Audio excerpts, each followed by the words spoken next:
100.000 sama nipu 1 miliar tetap namanya nipu, bos. Gak usah bilang perkara segitu aja kok ribet sih, Uya. Ini bukan masalah gue ditipu 100 juta, tapi soal harga diri lo udah nipu gue. Lo maki gue, lo ancam gue, dan ternyata banyak orang lain juga yang lo tipu. Jadi, Uya, kau jangan terpengaruh nih sama Dennis nih. Jangan-jangan kau nanti terikut nih gitu. Uya, kau kenal saya kenal kau. Astrid kenal saya kenal Astrid. Saya ingatkan, pemilik kanal YouTube apapun, apakah saudara sudah punya izin? Untuk saudara bisa menginterogasi orang tanpa keberimbangan. Permasalahan yang turut melibatkan nama selebgram ternama yakni Medina Zain nampaknya masih terus berlanjut lantaran pihak yang terseret dan menjadi korban dalam kasus tersebut terus mengungkapkan ujaran kekesalan untuk sang selebgram meski dirinya kini sedang mendapatkan perawatan akibat penyakit bipolar yang diidap oleh sang selebgram tersebut. Rasa kekesalan itu diungkapkan oleh istri dari Uya Kuya, Astrid, yang terlihat memposting perkataan Medina Zain yang diutarakan kepada dirinya. Lantas, seperti apakah rasa kekesalan Astrid atas ulah Medina Zain yang telah merugikan dirinya? Usai kasus dugaan penipuan yang dilakukan oleh Medina Zain telah beredar luas di mana-mana. Kini kuasa hukum dari Medina, yakni Rasman Arif Nasution, hingga sampai saat ini nampaknya merasa tak gentar untuk membela sang klien yang akhir-akhir ini terus menjadi topik perbincangan di media sosial. Mendengar jika pihak keluarga Medina Zain sudah memberikan klarifikasi serta ucapan permintaan maaf atas apa yang terjadi, kini sebuah hal yang nampaknya belum diketahui sebelumnya pun diungkapkan oleh Rasman mengenai kemungkinan penyebab Medina bisa memiliki penyakit bipolar yang saat ini ia rasakan. Lalu, seperti apakah reaksi Rasman Arif Nasution melihat keluarga Medina yang telah memberanikan diri untuk speak up di hadapan para media? Saksikan selengkapnya hanya di Cumi Camp In Depth berikut ini. Hai Cumi Lovers, bersama Cumi Camp In Depth kami sajikan kabar lengkap, mendalam dan akurat dari narasumber terpercaya. Dan jangan lupa untuk like, subscribe, dan juga share channel YouTube ini.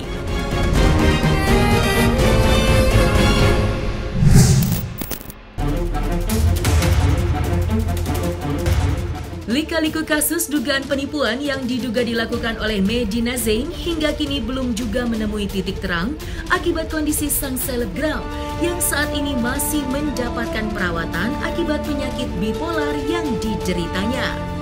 Sama seperti Dennis yang sempat mengungkapkan kekesalannya untuk Medina, kini istri Uya Kuya, yakni Astrid, juga turut melemparkan ujaran kekesalannya terhadap Medina melalui instastory Instagram pribadinya.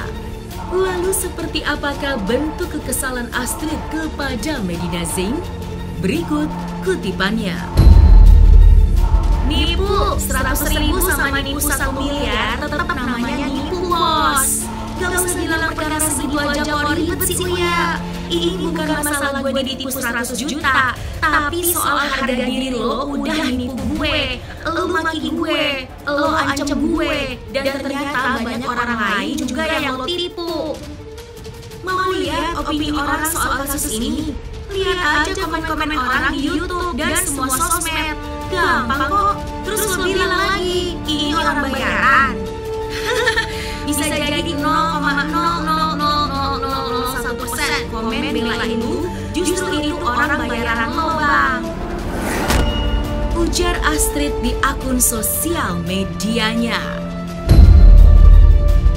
Atas kata-kata yang dilontarkan Astrid untuk Medina, hal itu pun sontak mengundang suara dari kuasa hukum Medina Zain, Rasman Arif Nasution, yang menyebutkan jika Uya Kuya serta Astrid telah terpengaruh oleh Dennis Karista yang baru-baru ini mengujarkan kebenciannya untuk Medina Zain.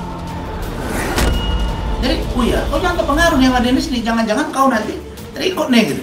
Uya, kau kenal saya kenal kau. Astrid kenal saya kenal Astrid. Saya ingatkan, pemilik kanal YouTube apapun, apakah saudara sudah punya izin untuk saudara bisa menginterogasi orang tanpa keberimbangan? Check and balances information. Asas konfirmasi tidak dilakukan. Jangan-jangan nanti seperti Dennis mengaku sebagai wartawan, tapi tidak ada kartu pers. Banyak yang WA saya itu, wartawan senior. Ya benar tuh Pak Rasman, lah saya ini wartawan.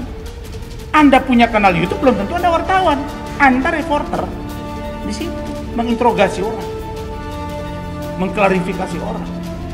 Nah, yang saya sesalkan dari Uya Kuya, belum lagi saya sebagai kuasa hukum diundang, malah bawa orang lain lagi ke situ. Saudara Dennis, cabut kata-kata yang mengatakan Medi pembohong, penipu, dan buka posko orang-orang yang merasa ditipu oleh Medina Zain. Dan Anda mengatakan bahwa Medina itu tidak sakit, mana mungkin orang bipolar bisa menipu. Anda menuduh, menjustifikasi. Maka saya minta saudara untuk menurunkan posko yang ada di kanal YouTube saudara itu. Dan kalau tidak, keluarga dan Medina akan menempuh jalur. Ini bukan gertakan saya, ini klien saya yang minta gitu.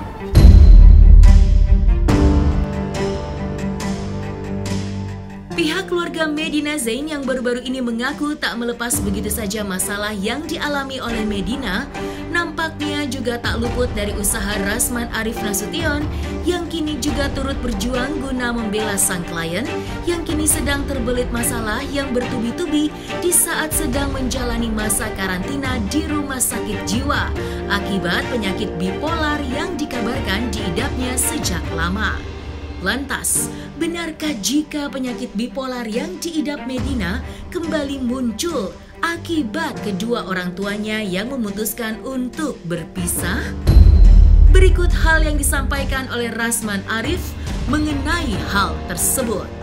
Ya, pertama saya terus terang senang ya mereka merespon. Nah, jadi terkait dengan orang tuanya yang merespon, termasuk tadi kakeknya, saya lihat ya, ada ibunya, mungkin ada bapaknya. Dan untuk informasi bahwa bapaknya Medi dengan ayahnya Medi dengan ibu itu udah pisah. Dan saya juga senang mereka bisa bertemu tadi dalam rangka membicarakan anaknya. Karena saya tahu betul Medi sebagai seorang pengusaha muda, dia itu membantu ya, dia membantu ayahnya dan membantu ibunya. Nah, sedangkan ayahnya hari ini itu dalam keadaan sakit stroke dan susah berjalan, hanya saja masih bisa berbicara. Dan itu serangan kedua. Nah, sementara ibu, saya lihat juga ya sedikit panik, makanya saya kira respon dari keluarga itu bagus. Karena kemarin sore ibunya Medi itu WA saya, dia bilang, Bang Rasman, kami bersyukur, berterima kasih, semoga Allah memberkahi Bang Rasman, memberi sepanjang umur, karena Bang Rasman sudah membantu Medina Zain. Bipolar ini penyebab pertamanya gangguan genetik, jadi faktor keturunan kakek nenek, orang tua, paman itu kalau ada gangguan biasanya keturunannya kemungkinan atau risiko terkena gangguan bipolar itu lebih besar. Kemudian juga ada pengaruh kimia otak yang namanya serotonin, norepinefrin, dopamin itu bisa menyebabkan, atau orang dengan gangguan kelenjar gondok, kelenjar tiroid itu juga bisa menyebabkan pencetus, atau sejak kecil dia sering mengalami tekanan atau trauma jiwa, dia sangat menderita, dia mengalami berbagai macam tekanan. Kemudian orang yang mudah cemas, orang yang gangguan panik, ini ada risiko nanti mengalami gangguan bipolar. Dalam menghadapi ini kita nomor satu lihat latar belakangnya, faktor keturunan ada apa tidak, gangguan fisiknya ada apa tidak, kemudian munculnya stres-stres atau pengaruh dari lingkungan ada atau tidak. Kemudian kita kumpulkan semua baru kita bisa menentukan. Jadi tidak bisa hanya satu pihak saja. Kemudian juga yang penting keluarga atau lingkungannya juga harus mendukung dia. Jangan menyendirikan dia atau membuat dia terkucil dari lingkungannya itu. Kita harus rangkul dia, kita dekati dia, kita baik-baiki, bukan dalam arti kita memanjakan semua keinginan kita turuti, tapi kita sadarkan dia. Kemudian selain pendekatan sosial ini juga pendekatan pribadi. Jadi yang bersangkutan kita perlakukan sedemikian rupa sehingga dia merasa nyaman dengan kita. Nah, yang terakhir perlu obat. Nah, obat ini harus diberikan secara teratur agar pikiran, perasaan, dan tingkah lakunya yang menyimpang itu bisa cepat terkendali. 15% bisa sembuh total, 10% menjadi kronis artinya menahun, 30% gangguan hanya sebagian saja yang kita berusaha perbaiki, 45% itu sering kambuh. Jadi mengingat prognosisnya demikian rupa, maka yang bersangkutan perlu kita sadarkan. Hal-hal apa yang perlu kita perhatikan? Nomor satu, cukup istirahat, cukup tidur.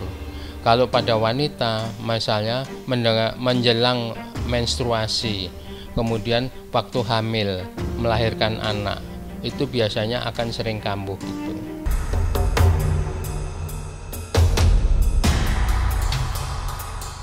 Terpaksa harus menjalani karantina di salah satu rumah sakit jiwa di daerah Bandung, Jawa Barat. Kini penyakit bipolar akut yang diderita oleh Medina Zain nampaknya terus menjadi topik perbincangan-perbincangan yang akhirnya membuat dokter spesialis pun menjelaskan pengertian yang dimaksud dengan penyakit bipolar. Lantas, seperti apakah penjelasan lengkap dokter spesialis terkait apa yang dimaksud dengan bipolar? Yang dimaksud dengan bipolar tinggi akut itu sebetulnya tidak ada. Itu kalau kita lihat dari gejala yang kita temukan pada yang bersangkutan itu termasuk bipolar 1. Oleh karena ide-ide pemikirannya yang luar biasa, waham kebesarannya sangat luar biasa, dan dia tidak istirahat, tidak makan atau kurang tidur, dia tidak merasa lelah begitu. Jadi seperti seolah-olah manusia super begitu. Nah, bahayanya itu nanti kalau daya tahan tubuhnya nggak kuat, dia akan jatuh atau biasanya bisa melakukan bunuh diri itu. Kalau dari ceritanya gejala yang kita temukan pada yang bersangkutan, saya lebih cenderung ke arah bipolar 1. Bipolar itu utamanya emosi. Nah, emosinya kalau meningkat, terlalu gembira, terlalu senang, banyak ide-ide. Nah, ini biasanya kalau bipolar 1 kan hanya berlangsung 7 hari. Setelah itu menurun ke arah depresi. Nah, kalau bipolar 2 hanya 4 hari kemudian menjurus ke arah depresi. Dan depresinya ini sering berulang. Jadi namanya bipolar itu artinya dua kutub. Satu kutub ke arah gembira, lain kutub ke arah sedih, merasa tidak berharga, merasa gagal, merasa bosan, merasa tidak berguna, sehingga pada orang-orang depresi ini cenderung mengalami bunuh diri gitu.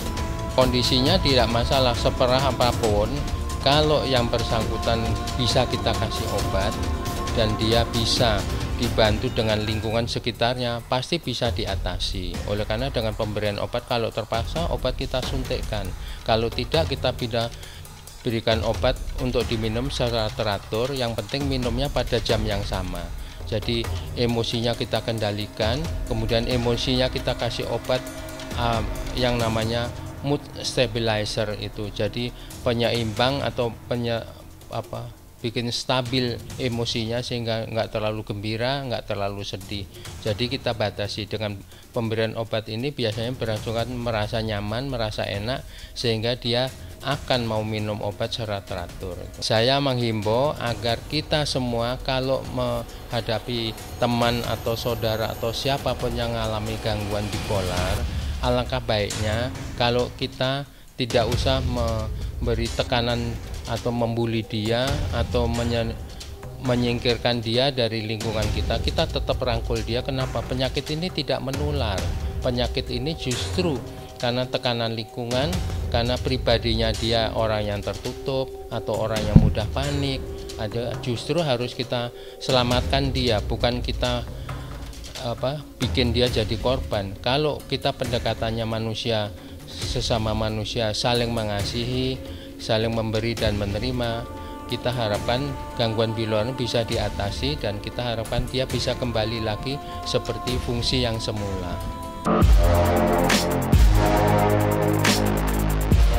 Nah, selesai sudah Cumi Lovers. Bersama Cumi Camp In Depth, kabar lengkap, mendalam, dan akurat dari narasumber terpercaya. Dan jangan lupa untuk like, subscribe, dan juga share channel YouTube Cumi Cumi.